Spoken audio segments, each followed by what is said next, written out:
Hey Jollibeans! Kumusta kayong lahat? I hope you are doing well.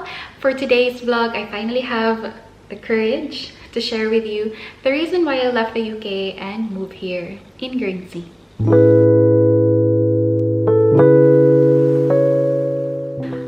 I think during my 8th month, when I was working in NHS, in my previous trust, I know in my heart na I'm not gonna stay there for long. I decided na I'm just gonna finish my contract, which is 3 years, and I'm gonna move to a different trust, to a different place, because of the fact na the cost of living sa Guildford, it's very high, it's expensive, and the salary is not competitive, the benefits are not competitive as to others. And I have always been vocal about this one. Ever since I started, I didn't really felt welcome and appreciated. So yun, and I feel like I am a very patient person, up until November of last year came, and I consider that as one of the my turning point as to why I decided to move and leave. So basically, there was this incident sa work na when I was working with yung may kasama kong senior, and I'm not gonna dig into the details, but basically, because of that incident, present ako palagi sa occupational health for them to get bloods every 6 weeks from me to make sure na hindi ako infected. But I think what was very frustrating about that is na witness ko, kasi nakita ko accidentally na kinausap siya ng parang senior pa namin about the incident, and I was waiting for my turn kasi I felt like I'm the victim. But hindi siya nangyari, and it turns out parang naging kasalanan ko pa because I wasn't careful, even if hindi naman ako yung mga gumagawa. Basta, so at the end of the day, kasalanan ko. And na-frustrate ako because it was a scary moment. It's very scary. I was thinking na what if ma-infect ako with something, and yung ganun. And then that's when I realized na I'm not valuable and I am replaceable, and at the end of the day, I'm just part of the numbers. Pang staffing lang ako. Yung ganun na feeling. So yeah, I was deeply hurt by that. And then December came, and that was the saddest winter ever. Half of my colleagues that time got sick of COVID, so parang kami lang natatrabaho, and that was Christmas, and I was working with this parang senior colleague again, and nabully ako and nabilittle ako sa bay. And thankfully that was witnessed by another sister, so pinull out niya ako, pinag-break niya ako, and pumunta ako sa sluice, sa dirty utility ba? Yeah, basta sa sluice. And maiiyak na ako doon. I was just really hurt and frustrated. Tapos kinuport niya ako, and sabi niya she's going to parang report it, raised it, and then yun. And then she came back to me parang 2 weeks after, and then she told me na nasabi niya na, but they can't do anything about it kasi parang ganun na daw talaga yung ugali, and then parang i-exact na lang na ganun siya. Yun. Para bang ang hirap mag-adjust. Parang ang hirap mag-adjust sa mga ganong situation. And mas na-frustrate ako kasi para bang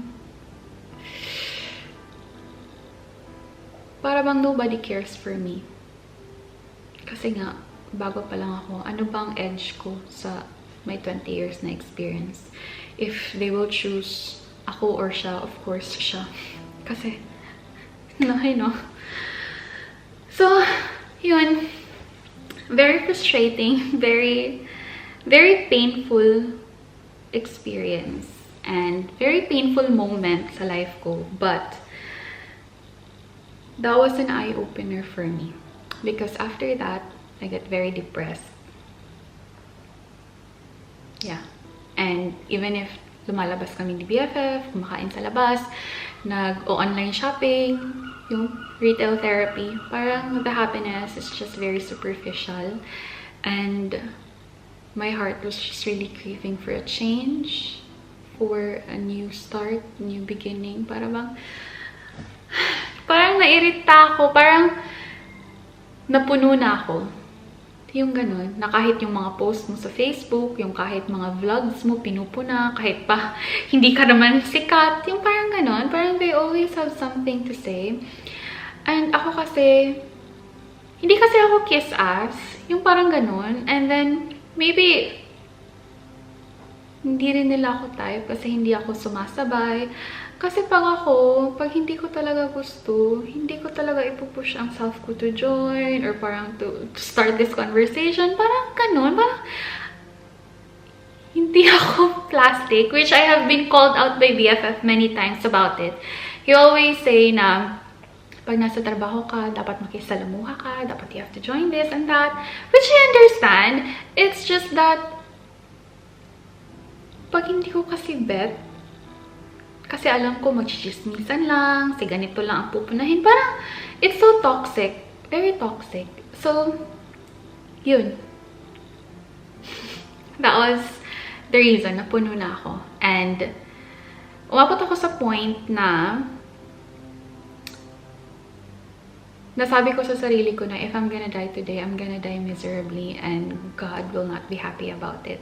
Para bang God is expecting so much from me and I just live my life miserably because all these people, because of that, wherein I can do something about it. So, yun, kinausap ko si BFF and I told him na I think it's about time to like move and to start fresh.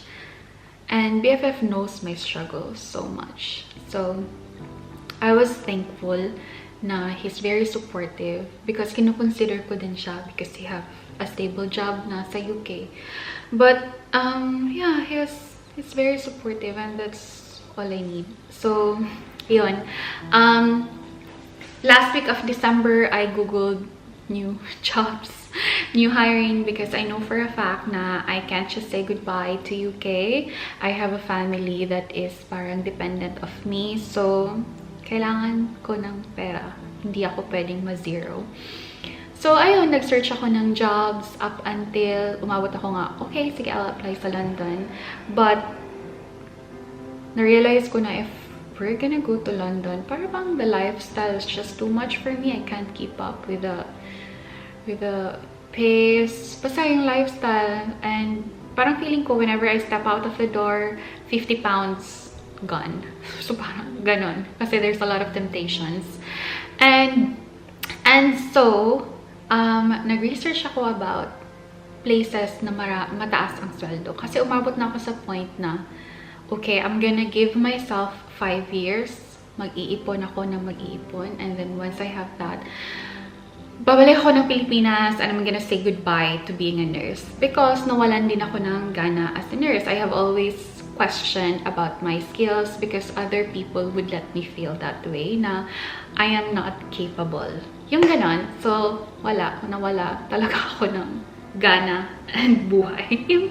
Basta, it was just so depressing. And then, I found out about Guernsey, and na-realize ko na, oh, I have a classmate way back sa university during our college years na working dito sa Guernsey. So I messaged her, but you know, she was also leaving. So parang nasabi ko, oh, I'm moving to Guernsey, but my classmate is moving back to UK and I think it's not a good sign. Maybe she's not happy there. Ganon. So, but the benefits are really enticing. So fast forward to January, I went to an ECG training and I was with Jeanette that time. So, and Jeanette was asking me, Joy, what's your plan? Are you intending to stay ba? And I have always been vocal na don't have any plans to stay. say. Parang I'm too fed up with everything. So parang she told me her plans, and I told her about, oh, I found this island, Channel Islands, Guernsey. And she was like, I don't mind Guernsey because, you know, Guernsey, it's not popular. Not everybody know about this place. And then, yun, umuwi kami. And then during that evening, I got a video call. And then, she told me na, go tayo sa Guernsey. And there were like 3 of them. So, Jeanette, Mika, and Anne.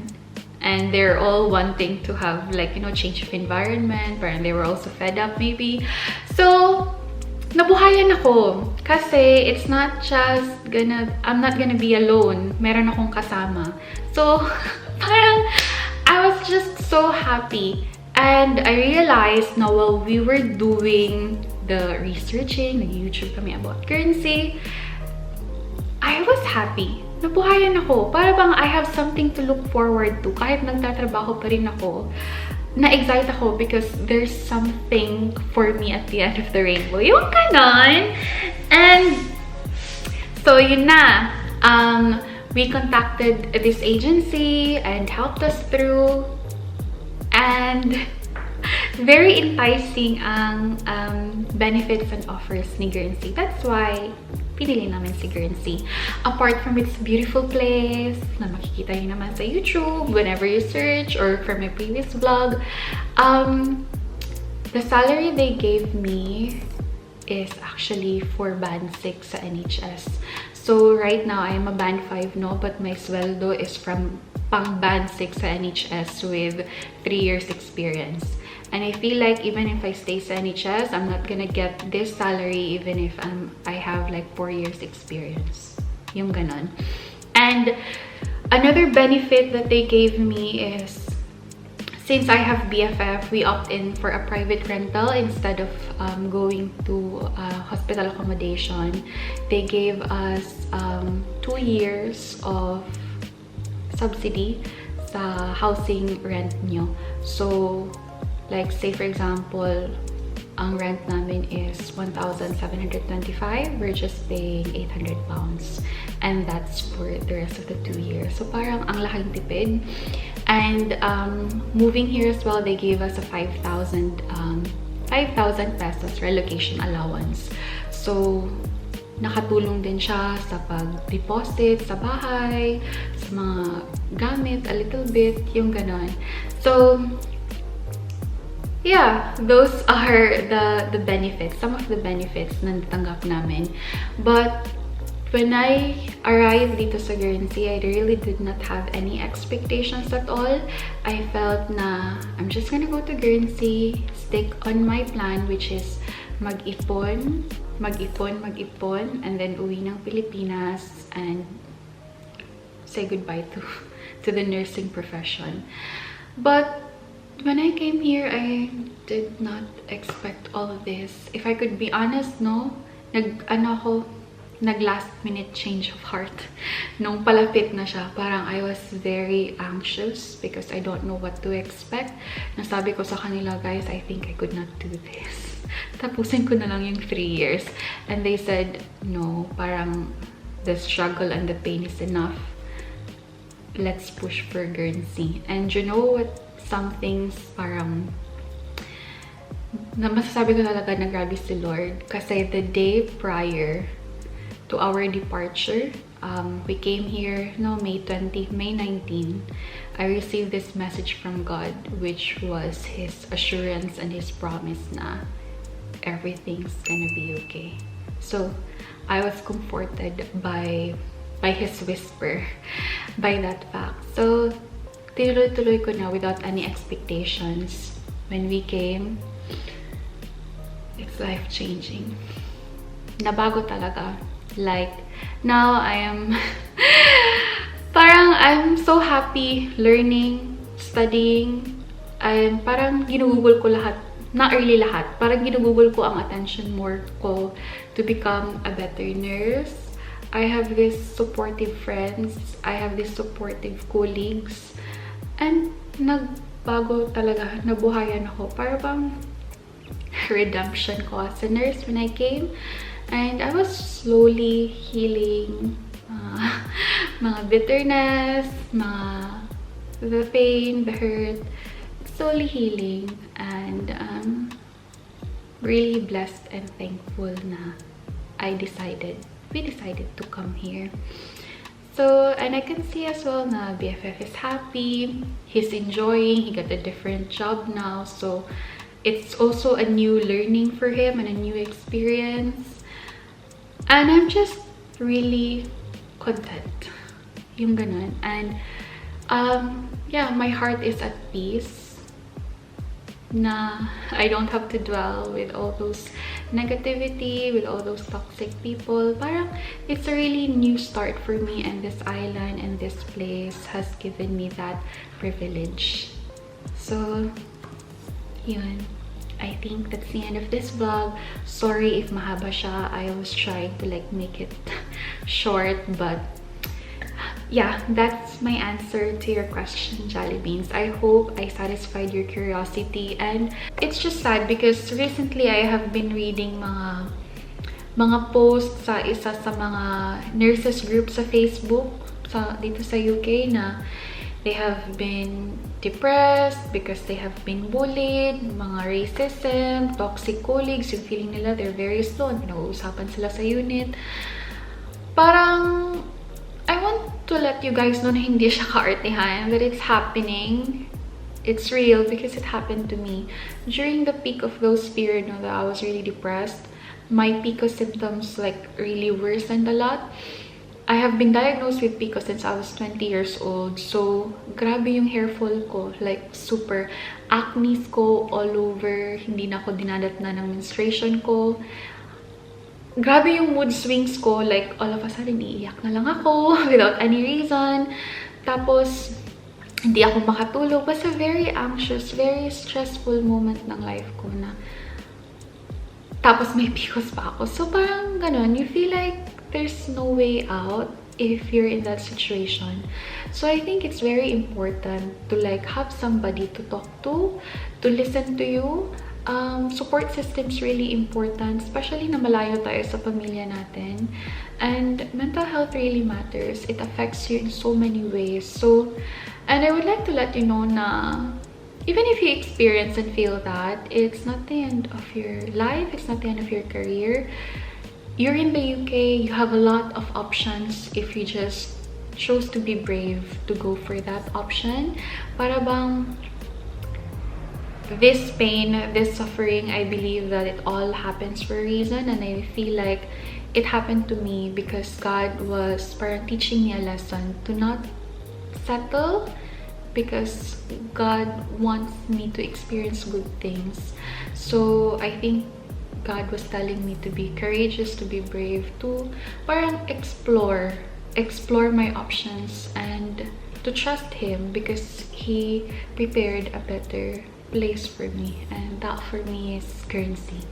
So, wag mawala ng pag-asa and to trust God, to surrender it to Him.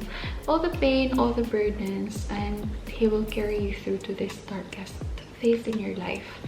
So, yun lang. Kapit lang tayo, Jelly Beans. So, ayun. Sorry, sumegway lang ako. But I feel like I need to say it because a lot of OFW nurses, parang ang daming nade-depressed talaga.